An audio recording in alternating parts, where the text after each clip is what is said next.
Hello, everyone. I hope everyone is well. This is the video on diagnostic tests and some study design statistics. So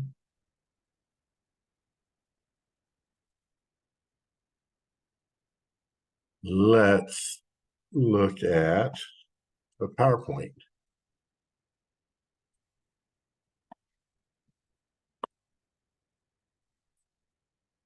All right.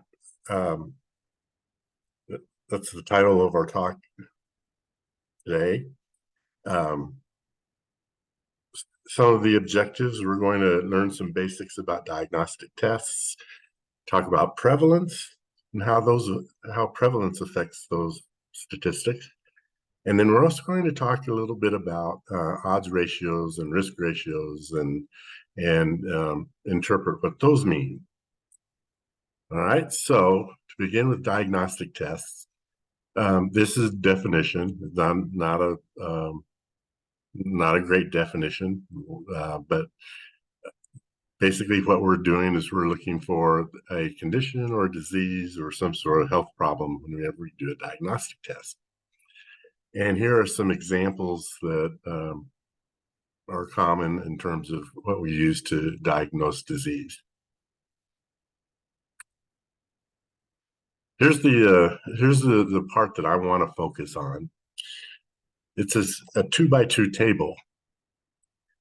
Actually, that looks like a 3x3 table, but if you look at the darkened part there, that's the 2x2 part that I'm mostly interested in. All right, and so what we have here is the columns are the true class of the disease, and the rows are the predicted class.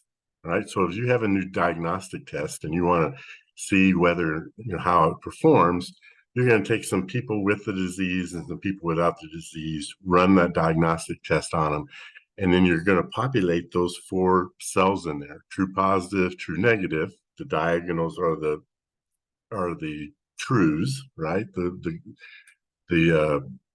The correct ones, and then the off diagonal will be the false, so false positive and false negative.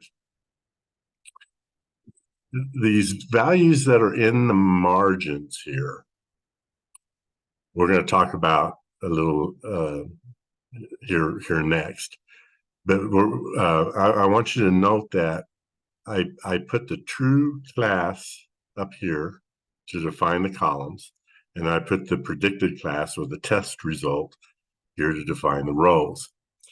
My advice to you is to always do it that way. Put the gold standard or whatever it is that is determining whether or not your patients have that condition at the top. If you always do that, then you'll always want to do sensitivity and specificity down here at the bottom, and you'll always want to do the PPV and NPV along the side here. All right, so let's get to some of those things. Sensitivity measures the test ability to correctly identify instances of a particular condition, individuals with a particular condition, true positives. A highly sensitive test will have fewer false negatives.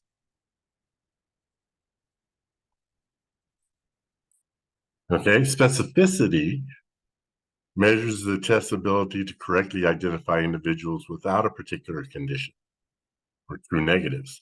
A highly specific test will have few false positives. So let's go up.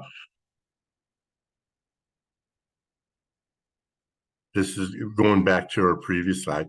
Sensitivity and specificity are calculated down here. And so what you do is you take all the people that are positive and you build a ratio of the ones that tested positive with the proposed diagnostic test, and you put that over the total number of positives, and that gives you your sensitivity. Specificity is calculated by this column. Put the true negatives over the total negatives, and you get the specificity. Okay? Now, predicted values are a different animal. positive predicted value tells you that for a certain case, if you have a positive test result, what is the probability that that patient actually has that disease? And likewise, negative predicted value indicates a probability that a negative test result accurately reflects the absence of the condition. Now, there's some important things here. These values rely on sensitivity, specificity, and more importantly, are influenced by the prevalence of the condition in the population. I'm going to go back up to two more spots. PPV, NPV are calculated along the side here, right? If you always put the predicted class or the diagnostic test result or whatever it is along the side here, along the left side, you're going to calculate PPV and NPV along the right here. And you do it just like you do sensitivity. You put the true positives over the total number of positives that test gave you, and you do true negatives over the total number you have there. Okay? These are different things. Here's a way to think about this. Sensitivity and specificity are characteristics of the test, right? So if you have a test for tuberculosis, let's say, that particular test has a certain sensitivity and specificity, and that's constant, right? Unless you change that test, that's a constant value. The PPV and NPV are not characteristics of the test. Actually, they are, but there's more to it than that. Okay, the prevalence will determine what those values are.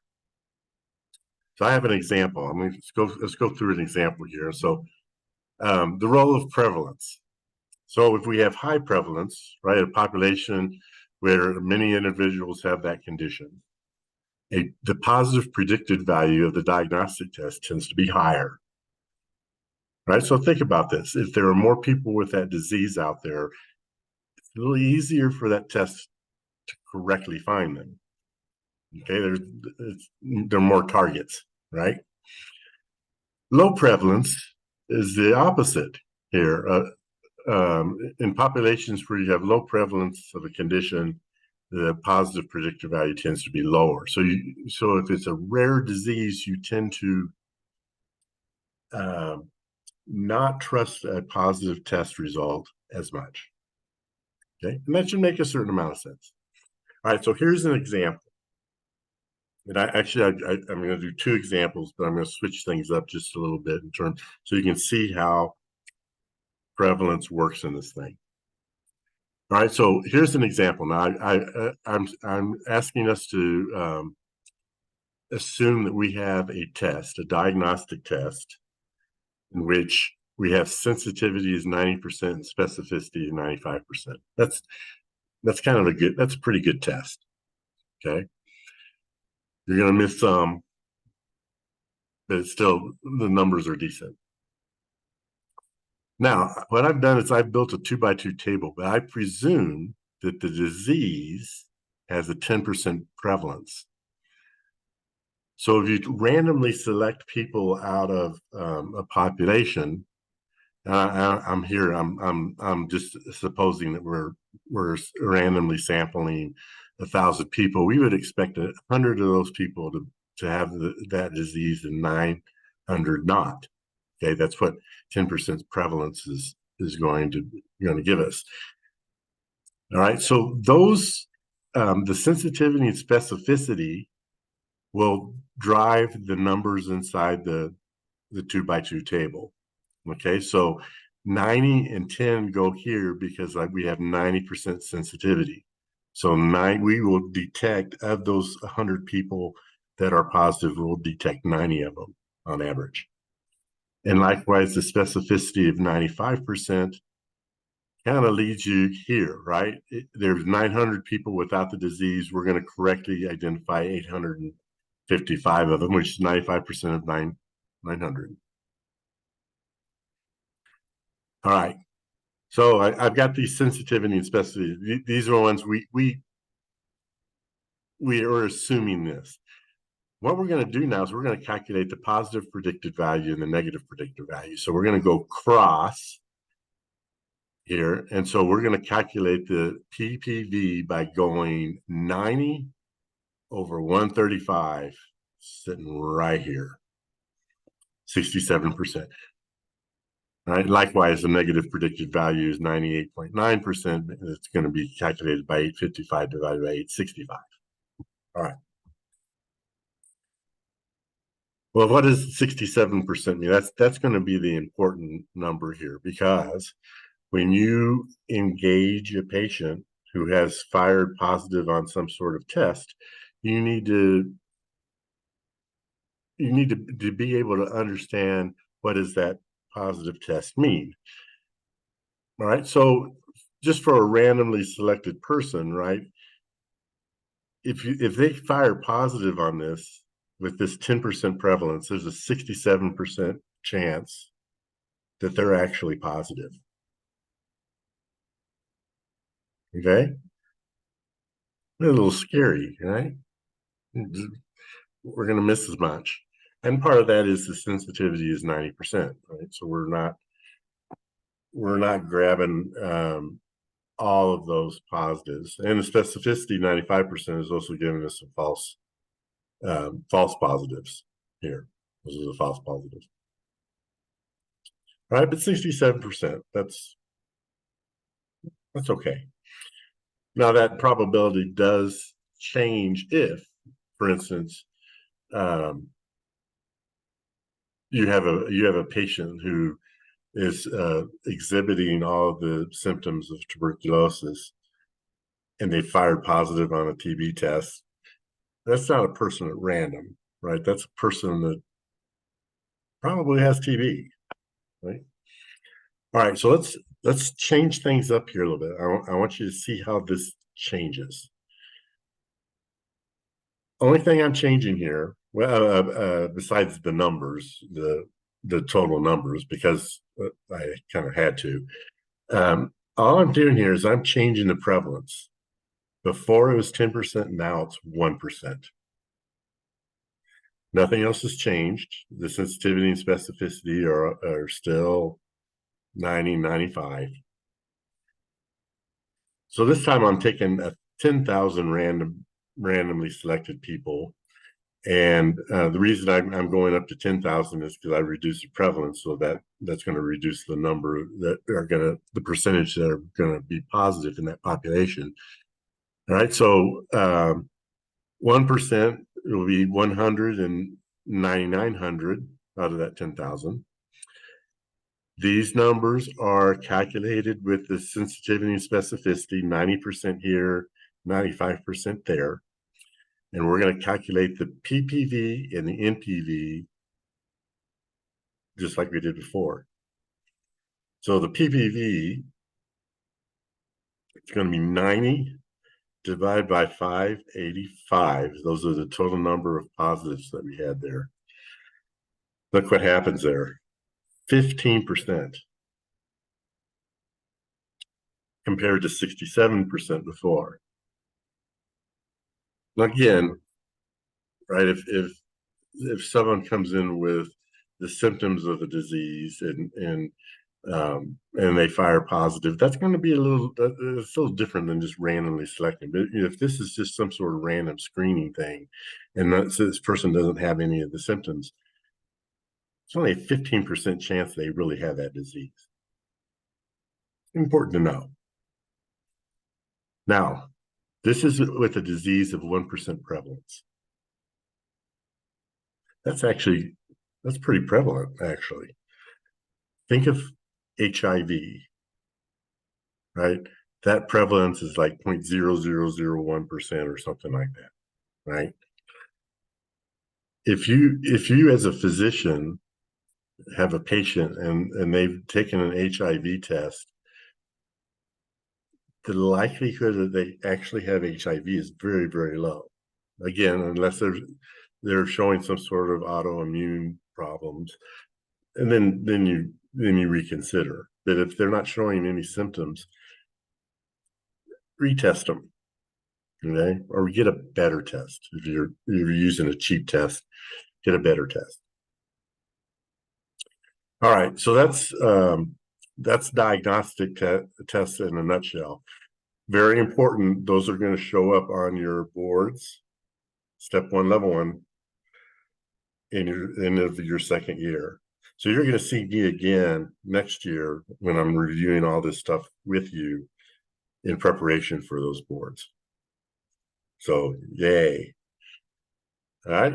Odds ratios and risk ratios. I want to talk a little bit about that. Odds ratios, and we call this relative risk. They're risk ratios, but the relative risk is what we're going to call them. Professor Fisher in a video talked about the differences in study designs, right? I'm going to focus on 2 of them, case control and cohort. All right, the case control. So this is a rehashing of what Professor Fisher did with you on these. This may be it may be tinted a little different because it's coming from a statistician. But case control studies are basically you identify individuals with the outcome of interest. All right, so you find the cases, and then you find some people without the case, call them the control, and then you look back retrospectively to assess this exposure history of those 2 groups. Okay. Something I want you all to realize, retrospective studies have their place. They're very, very important. They are a necessary step in public health. Okay, so if you get a journal article that does not, or that is a retrospective study, don't discount it just for that. Okay, these are important studies, particularly when you're talking about human health. Sometimes it's just not easy to not do them retrospectively. Okay, a cohort study basically works in a different direction, right? You identify the individuals with common characteristics, and then you follow them over time, or you can retrospectively look at them too, in terms of their disease and or development of disease. Okay. All right. Here's the way that I conceptualize the differences in these 2. How do you define your participants? Do you define them by disease or exposure? If it's disease, it's case control. If it's exposure, it's cohort. Okay, so it's pretty easy. And the case control with defining of the disease sort of predetermines the retrospective nature of the study, right? Because you got people with the disease. Let's figure out what happened, what they were exposed to. All right. Odds ratio versus risk ratios, or relative risks.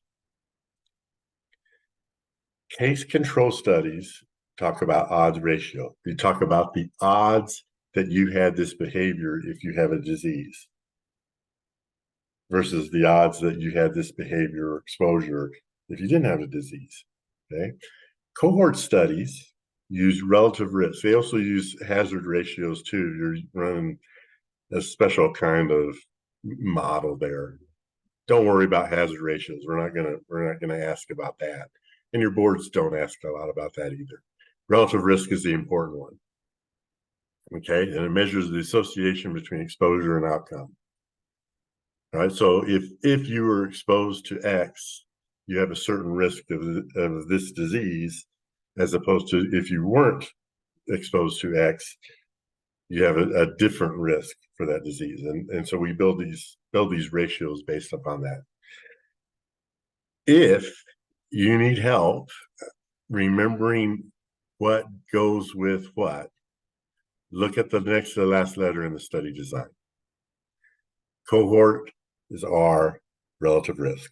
Case control, O, odds ratio. Yeah, don't forget that. That's going to help you on your boards.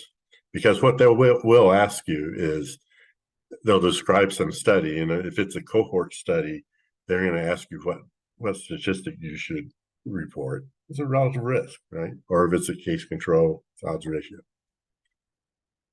Let's do some examples.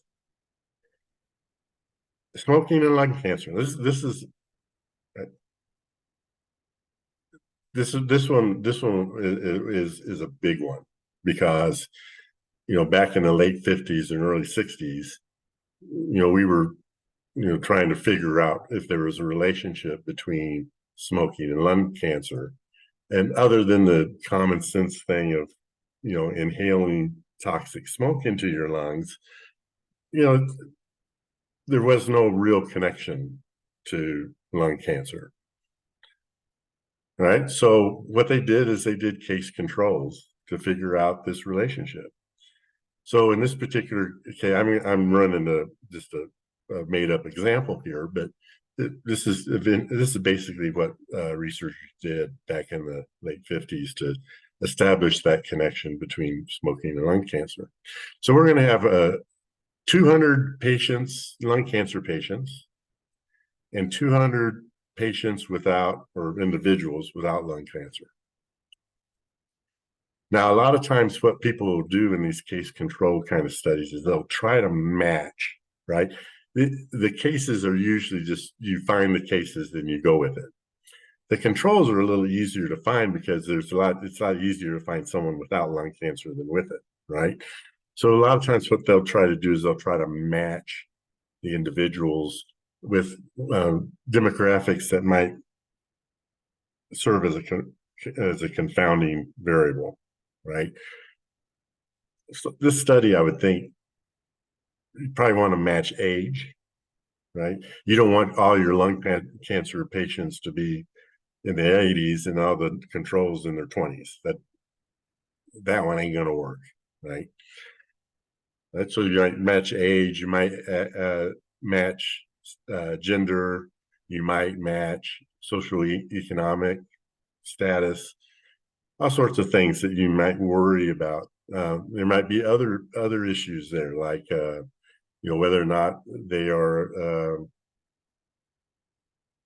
what their occupation is, because sometimes lung cancer comes along with working with asbestos or whatever. All right, so that's our situation. So the researchers collect data on the smoking habits of both cases and controls, categorizes them as either smokers or non-smokers. All right, so let's just say that these are the statistics, or these are the numbers that we got out of that. And so among the cases, 140 are smokers and 60 are non-smokers. And among controls, 50 are smokers and 150 are non-smokers. Right? Looking at those numbers, you see the relationship, right? If these data were real, you'd see this relationship just on the surface, but we're going to quantify this a little bit. So I'm going to build a 2x2 table. Biostatisticians love 2x2 tables. We do them all the time. So we're going to build a lung cancer case control and smoking yes, no. That's going to create our 2x2 table, and they're going to populate this way. All right. Now, here's the thing. I need you to understand what odds are. Odds are the number. I'm going to use successes in a vague term, but odds are the number of successes divided by the number of failures. Probability is the number of successes by the total. We use odds here because when you build some models that help explain what might be going on, it's a very convenient thing. The odds ratio actually shows up in one of the calculations that you do with a certain type of model. So with these type of studies, we tend to do odds ratios here, right? The number of successes over number of failures. Like at the racetrack, right? If a horse is coming in at 3-1, there's what they're saying is there's a 25% chance that horse is going to win, because the way they do it, the horse race, it's losing the race 3, period, or colon 1. So every time, for every 3 times they lose, they'll tend to win 1. Okay, confusing, I know. Sorry. All right, so let's go back to our case control: smoking and lung cancer. All right, so we're gonna calculate the odds of being a smoker among cases. Odds and exposure in cases, and the odds of being a smoker among controls. So the odds, remember, number of successes over number of failures, and successes in this case are going to be your smoker. So it's like maybe I should have said number of positives versus over number of negatives. I don't know. All right, so the odds of smoking among cases, right, and I've kind of spelled this out here: 140 over 60. All right, so the odds that you are a smoker if you have lung cancer in this particular study is 2.33. Odds of smoking among controls, spelled it all out here: 50 over 150, 0.33. So the odds that if you don't have lung cancer, the odds that you're a smoker in this study is basically 1/3. Okay. All right, and so to get an odds ratio, here's a brilliant statement. To get an odds ratio, you build a ratio with the odds. I'm proud of that one. All right, so the odds ratio is going to be 2.33 divided by 0.33, which is 7.6. So the interpretation of this is someone with lung cancer is 7 times more likely to smoke than someone without lung cancer. Okay, and this is made up data, but it shows what's going on. Now I want to finish up here. I'm going to look at a cohort study, and I want to keep the smoking lung cancer thing going here. This is going to be a cohort study. So remember, case control, we started with lung cancer, and then we looked back to see if they smoked, right? In this particular case, we're going to start with smoking and see if they develop lung cancer. Okay, so researchers identified a cohort of 5,000 individuals who were initially free of lung cancer. They categorized the cohort into 2 groups: smokers and non-smokers. The smoker group consists of 2,000 individuals who smoke at least 1 pack of cigarettes a day, while the non-smoker group consists of 3,000 individuals who have never smoked. The study follows these individuals for 10 years to monitor the development of lung cancer. All right. The difference between cohort and case control is big, because the 10 years, right? You're not going to get an immediate answer with this one. Or you will with the retrospective one. Granted, this is a little more solid because you're starting with the exposure and then you're seeing the disease. So there's pluses and minuses on both sides here. So over the course of the study, researchers collected information on the number of cancer cases that develop in both the smoker and the non-smoker groups. Awesome. All right, so relative risk. What this is a measure used to quantify the strength of the association between an exposure, smoking, and the outcome, lung cancer. All right, so what we do is we calculate the risk, and the risk is actually defined as the probability here. We calculate the risk of developing the outcome for the exposed group, and we build a ratio of the risk of the unexposed group.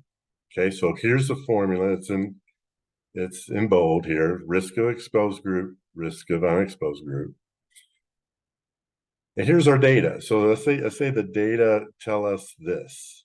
Of the 2,000 smokers, 100 developed lung cancer. Of the 3,000 non-smokers, 10 developed lung cancer. So we're going to, and again, 2x2 table. Now, something to note here, I reversed smoking and lung cancer from our previous one, right? Let's go back up, right? Lung cancer, this is the case control. Lung cancer on top, smoking along the side. I put lung cancer on top because that's what's determining our groups. But smoking on top on this cohort study because that's what's defining our groups. Okay, so there's our numbers there. The relative risk, and again, this is probability, so you don't have to worry about the odds thing. It's just 100 over 2,000 divided by 10 over 3,000. I'll show you all the math there. It's approximately 15. Okay, so the relative risk of developing lung cancer for smokers compared to non-smokers in this cohort is approximately 15. This means that individuals who smoke are 15 times more likely to develop lung cancer than those who do not smoke within this specific cohort. So, admittedly, this is a much stronger study than the case control because you're really kind of assigning the risk there in a really solid way. But again, these are more expensive and take more time. All right, and then I'm going to have a final note on odds ratios and relative risk, because we tend to report these a little differently than, say, like means, right? If you're calculating the average cholesterol that you're measuring on patients, you can do a mean and a standard deviation, or a mean and a range, or median and interquartile, whatever. The way that we tend to report these ratios, though, because their ratios are a little trickier, what you tend to do is we tend to report them as an estimate and a confidence interval, right? So for our OR, and I calculate, I won't expect you to know how to calculate these, but I calculated this actually by hand. They're pretty easy, but don't worry about it. If you see a journal article, though, this might be how they would report an odds ratio. So here's what we had: 7.06 with a confidence interval of 4.57 and 10.96. Now, if this is a 95% confidence interval, this is going to connect with a 0.05 test here, all right? And so, and then our relative risk was 15, and the confidence interval was 8.3 and 27. Okay. Now, here's the thing to remember: because these are ratios, if that confidence interval contains 1, we consider that not a significant relationship. Because remember, with the ratio, right, if it's 1, that means the top and the bottom are the same. That means the odds of the odds associated with the disease group is the same as the odds with the control group, or the risk of the exposed group is the same as the risk of the unexposed group. Right? So it's a little trickier, but it's very important because, right, if you have an article that's claiming that there's an association there, and they give you a confidence interval that's like 0.95 and 2.3, it's not statistically significant. Right? You may have clinical significance there, but it's not statistically significant. So something to know. All right. Good luck, everyone. There is my name and the my email address if you have any questions. Right. Good luck with everything. Everyone take care.